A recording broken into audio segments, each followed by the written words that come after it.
I want to talk to you a little bit about the logistics of what you're doing. So you talked about setting up an alternative pantry or temporary pantry. Can you tell me a little bit about that? Sure. So we wanted to have something available to employees who might not feel comfortable for whatever reason coming into a food pantry, or maybe didn't have the means of doing that. And so we worked with the Mammoth Community Center to have a space available where people could have a self-serve food pantry. And so we got donations to stock it the first time, and we had a very generous donation from somebody named Steve, who brought in boxes and boxes of food that are now there and available for distribution to people.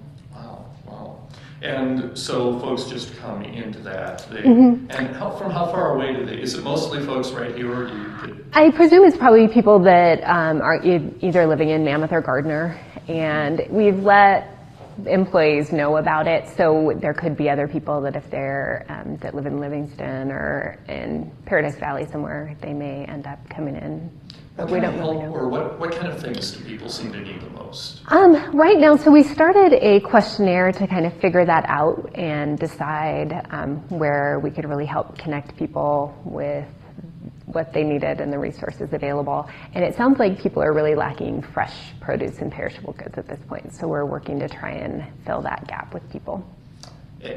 That's got to be a little more difficult than getting like canned goods, dry goods. Yes, for sure. And that's sort of the thing that we're struggling with right now, is especially for the employees in the interior, how do we get them perishable goods, because the courier that goes out doesn't have a kind of regulated temperature space. So it's got to be something that can be frozen, or else we need to figure out coolers that will keep it from freezing but keep it the right temperature. And so those are all logistics we're trying to figure out right now. And you're getting some help from the Gallatin County Food Bank and from Livingston as well? Yep, and then our local food pantry here in Gardner is also helping folks as well, and is available for anybody to come in and utilize as well.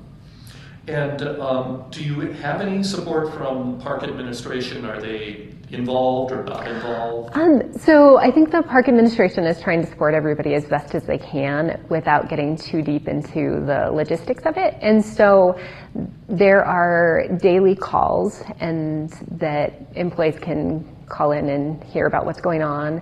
And then they also let people know when there's sort of all employee calls where they have more information to disseminate. So we had one of those yesterday, and they open it up and allow anybody to let others know about resources that are available. So we were able to let people know what's going on. And do you think people are at all timid about asking for help? I mean, these are people who normally work all the time. And that's, I don't know that we know that, but I think that's what Katie and I were just trying to fill a void in case there were people that were needing things that they weren't feeling like they could ask for. And I think what we're also hearing back, though, is that people have their food needs met, and it's really other needs that they probably, I mean, basically everybody really needs their paychecks to pay their bills, to pay their mortgages.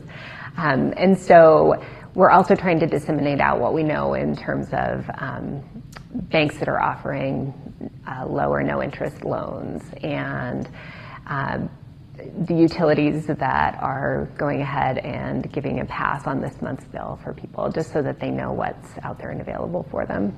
I've heard some talk about gas cards.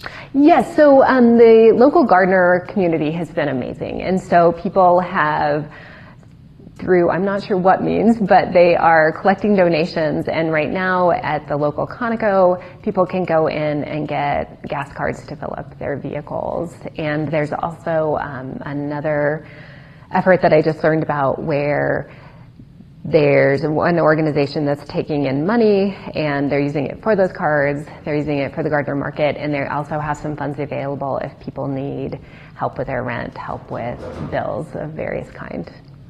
And tell me a little bit about the daycare center. So our local daycare center primarily serves federal employees. And so with so many people being out of work right now, they've pulled their kids out of daycare, and that's having really it's causing difficulties for the staff. They've had to go to part-time hours, and they don't make a lot to begin with. So when you don't make a lot and you're suddenly cut to part-time, then I'm not sure how they're able to pay their bills, and I know that that is concerning them. I've reached out. They seem like they're good on their food. They've connected up with food resources or had food to begin with, but a lot of them are wondering how they're going to pay like their student loans, for instance, and I know that's concerning them. As we go farther out with this, if it would go another month, for instance, do things just get worse and worse and worse all the time? I think yes. I think that I'm starting to see that amongst kind of friends and coworkers, that morale just keeps dropping. I just was reading something that a friend wrote where they spent the day in tears a couple days ago just because they were having such a hard time coming to terms with not being able to go to work to do the job that they love. And I think that there's a lot of people that feel a little untethered and kind of without a purpose, without a schedule, and I think that's really starting to get to people. All right. Okay, thank you.